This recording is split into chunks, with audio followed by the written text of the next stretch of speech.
everybody, and welcome back. In today's episode, we speak with Kathleen and her journey of purpose, connection, and growth. What happens when a 64-year-old retired chef decides that retirement is not the end of her story? Well, a brand new chapter starts.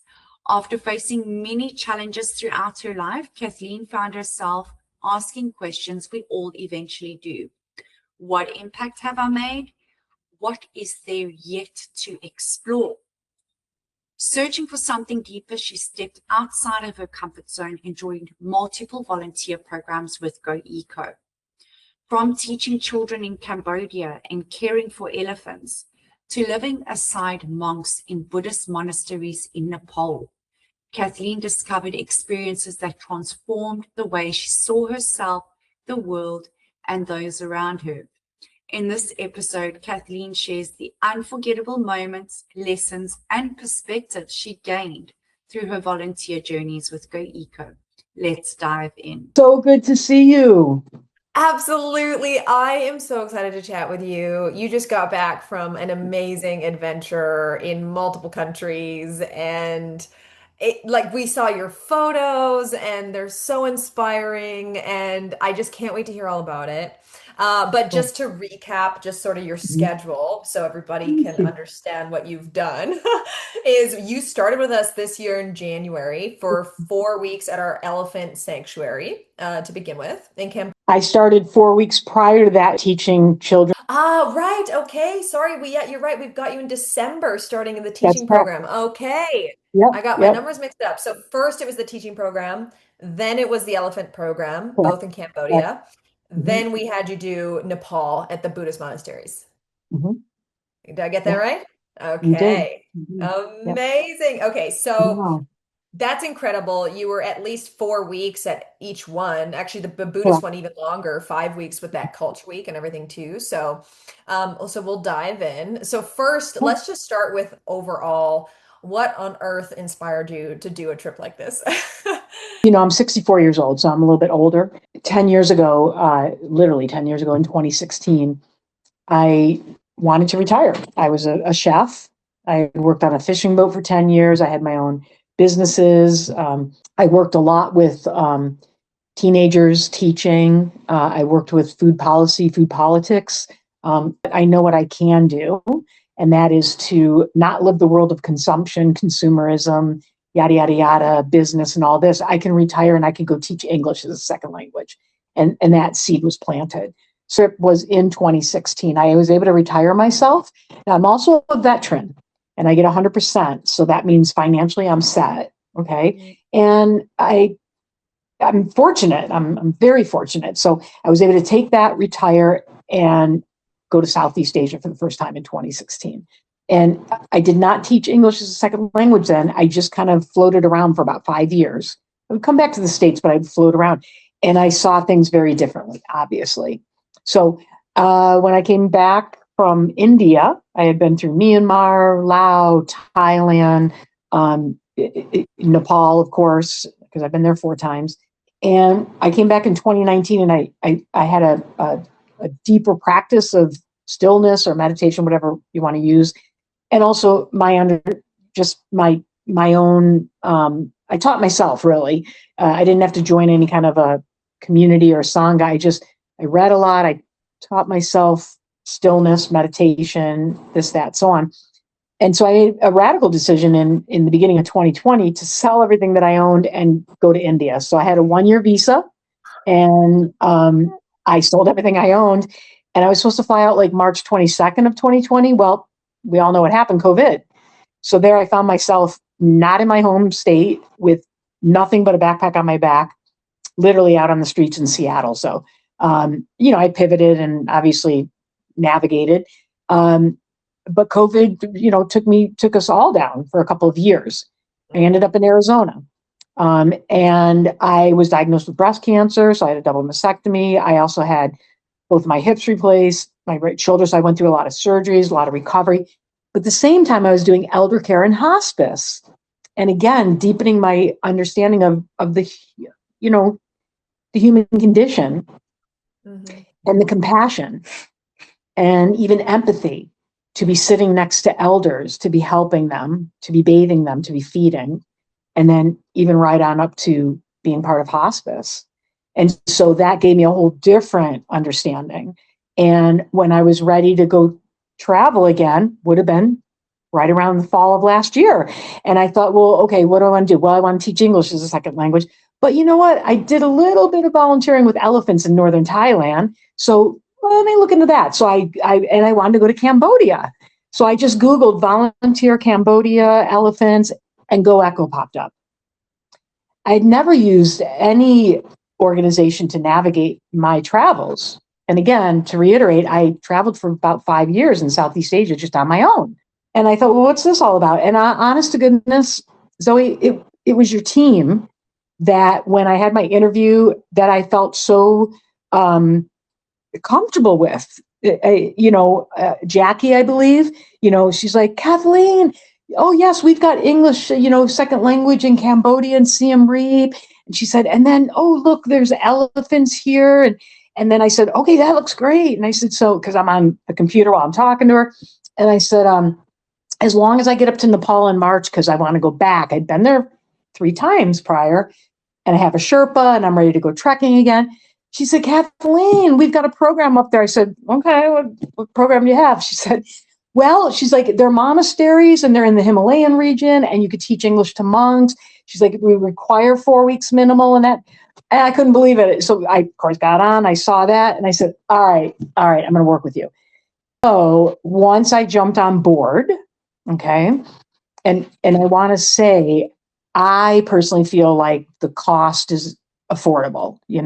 What I paid for the experience, what I paid to be, help with navigating, what I paid for the accommodations, the food, very, very affordable. I want to say that with Go Echo. I thought, let's do this. And here's the thing. I got my ticket to Cambodia. I arrived in Siem Reap, and we all know from the United States, it's a 19-hour, plane ride. And when I landed, to come out and be, slightly exhausted, and to grab my bags and see somebody with a sign that had my name on it, I never experienced that before. And they were like, yep, we got you. And I was just like, wow. So, landing in the host's home, then I learned that, because everybody was there. This is my mother. This is my father. This is my sister. These are my nieces, nephews, and this is my family. What's going on? Well, there's a conflict. Okay, conflict between Thailand and Cambodia. And also Go Echo, I was supposed to be up by the border. So they steered me. They said, we're going to keep you in Siem Reap. There's another school, Latatut. So from the very beginning of my journey, and showing up at the school for the first time, unless you've really experienced it, to experience these children that are there wanting to learn, and you're going there as a guest, really, and you only have a window frame of like the 4 weeks. So, you do what you can do, if you will. But I was so full of joy, quite frankly, to see these kids and to engage and build their trust, and have them kind of surround you, because they're children. They're so innocent, and they're beautiful, and they're full of play and joy and discipline. They had that going on. But once the trust was established, they just surrounded, and it was amazing. So in my time with the children and with the teachers that were there and with my host family. And then, of course, I had enough time to just explore Siem Reap. So I hired a tuk-tuk driver, and I got really involved with his family. I took his whole family out to a dinner buffet dance performance on Christmas. It was amazing. And then I started to learn a little bit more about their history. So talk about whatever country you're in and whatever history they have, including our own. I learned a lot more about the Khmer Rouge and Pol Pot and some of the history that they lived through. It gave me a deeper connection and understanding of the culture there. So I absolutely loved it. And then when that part of my volunteering came up, and I went to the elephants, once again, really easy transitioning. I also want to say that I don't know how Go Echo picks or finds the places to send the volunteers to, but the school was so, remarkable, and so is this elephant sanctuary. I It was love to hear that. Just quickly, like we work really hard. We've got 20 years of experience working with organizations around the globe. We know okay. which ones are reputable and do real impact long term because we also have the 20-year history to see. And then, so we really prioritize making very good partnerships. I don't know what other organizations do, but that is what we focus on. And, because you guys are trusting us not only with yourself and your safety and your money and your time and your effort and your energy, but we want to make sure that you're joining really top quality organizations that really, really care. So I'm Yeah. so glad to hear you say that. Yeah. Yes, because some quote unquote elephant sanctuaries claiming to be ethical and this and that still allow you to feed them bananas or whatever and get close up. This was really legit. So, and also indigenous tribe community, they Yeah. own the land, and these were their elephants, and they're all engaged. They're all engaged. So the cooks, and the cooking was fantastic. And then even the men that were building or doing maintenance, but the whole crew there, the whole team there, I learned a lot. I learned a lot. So, and also being able to get a little bit closer, they allowed, with time to get closer to do the medical checkups. And they were always there right by your side. And if they felt like the elephant wasn't into it at that moment, they were like, we're not going to do it today. So, they really were reading the elephant in the room, what I'm saying? So Exactly. yeah. So anyway, it was amazing, and you can't help but get close to the team that's in all these places that are running it. And then I had a little bit of time before going up to Nepal. I went into Nepal, and it was again an amazing experience. Landing in Kathmandu, having somebody there to pick me up, taking me to the house of the host, Rajesh, and his family. Yeah. Oh my gosh, they are just talk about a family that prays together, stays together. I mean, remarkable, really It's an healthy. amazing family we work with there in Nepal. We absolutely love them. Hill trek, and so I hadn't Nice. trekked in about 6 years, and I got the two new hips, right? So they said it was moderate. Okay, Oh, well, let's just put it this maybe way. not with two new I didn't. hips. Oh my God. So there's thousands of steps. And one of them is 3,200 steps in a row. So just even try to do that. So, well, wait, I did it. But anyway, I think on day 2, my mantra became moderate because it wasn't very moderate. But my Sherpa was amazing. And I told him, I was like, oh my gosh, I'm older, new hips, take it easy. And, we made it up there in the time that we were supposed to obviously make it up there. I think 2, 3, on the third day we made it up to Poon Hill, and it was gorgeous. It's the Himalayas. So it's gorgeous, gorgeous, gorgeous. Yeah. And then after that, I did the cultural week, and the young man that, took us out for the cultural week was, very informative, very engaged. I felt like it was a very good cultural week, and gave us, enough different temples, understanding, food, the culture. They really shared a lot with us, so it was really nice. And then I went up to the monastery. So I started up in Surlo Monastery, Awesome. and Yeah. it was amazing.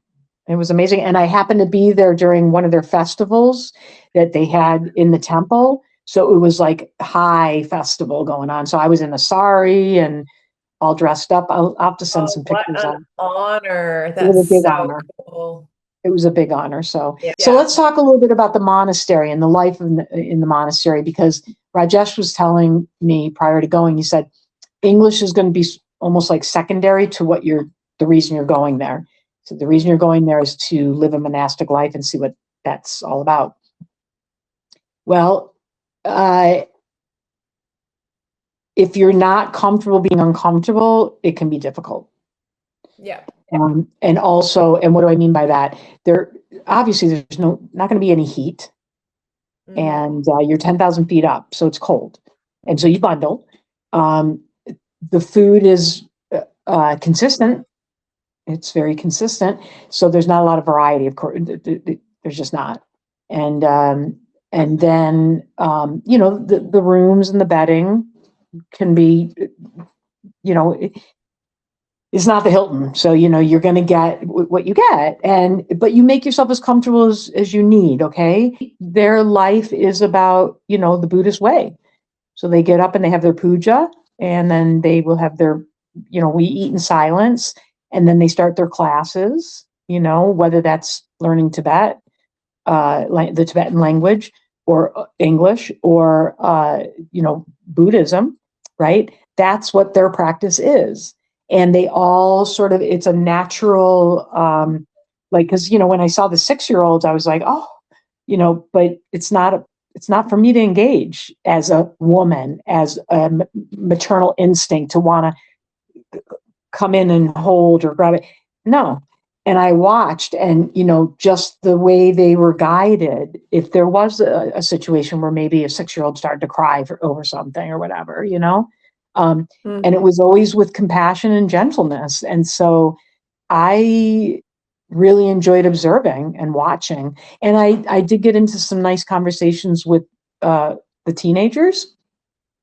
They were curious about, some things, and I was just as curious back, So anyway, it was really a profound experience. It's transformative for me. And it's something that I'm going to continue to carry through as I move through. So I had a new, I'm often, when I travel, I'm on my own. And I used to think, oh yeah, I go alone, but it's not alone anymore. It's I go along a path, because so much can come at you. So much, if you're open to it.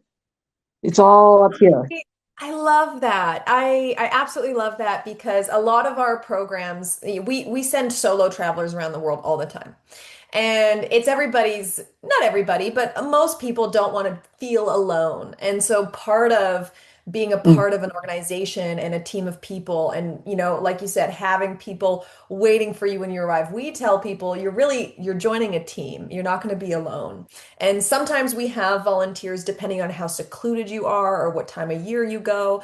You might be the only international there, but you're definitely not alone. You're a part of a team. But I absolutely love that you're never alone, but you're going along. So I like that. I might steal that from you. Well, it was such an honor to talk to you. Honestly, your experience was so cool. And I really love your perspective as somebody who, first off, you are in your 60s. So Right. we have people of all ages join our programs, but we love to get the perspective from all different age groups. And so your perspective is so valuable. Most people that come to us in your age group are typically worried about being quote unquote too old. We know there's no such thing as too old, but they're worried about it, right? So what would you say to somebody who's concerned about this whole volunteer trip? Like, what am I getting myself into? Am I too old? What would you tell them? Sure. Yeah, because I thought about that a lot when I was there, because I was often with other volunteers that were in their early 20s, let's say. Yeah. Most of them, from different countries like the Netherlands or Italy, or, So first of all, as an elder, really, and embracing that, because of course we all still feel like we're in our 30s or 40s, but we're not. So as an elder, I could listen and I can share. And I saw how curious and engaged they actually were because of my experience and my age. So there's that. So Echo's going to guide you all the way along the way. And then the other volunteers that you meet, you are the one that they will look up to because of your age. And you have a lot to offer because of that. Listen, be quiet a little bit, and then engage. And I experienced that every time I came across somebody that was younger. They're like, oh, wow, your stories, or, oh, your experience, and we could talk because we've had those experiences. Say, if you're going to want to take any kind of take chances in life, because time moves. You don't get it back. And I'm telling you, as a person that is in her early 60s, like, how did that happen? Well, it goes fast. And so why not? Why not experience something? And, and when you do, and the experience turns out to be as wonderful, really, as what I just experienced, then you've got something even more to share when you come back. so wonderful. Well, thank you so much for your time. I don't want to take You're up too much welcome, Zoe. more, but honestly, it's such an honor to get to talk to you. It is one of the best parts of our job and our Mm, organization here. It's to hear the stories of our travelers, where you've come from, what you've mm, done, how it changed you, big what you time. took away from it. And Hmm, it is hmm. the most inspiring thing, and I love to share them. So thank you so much for honoring me with your story and anybody who would listen to this. So Zoe, thank thank you, you. Yeah. everybody here at Go Eco. And thank you. Thank Okay. you. Look forward to your email. All right. Bye.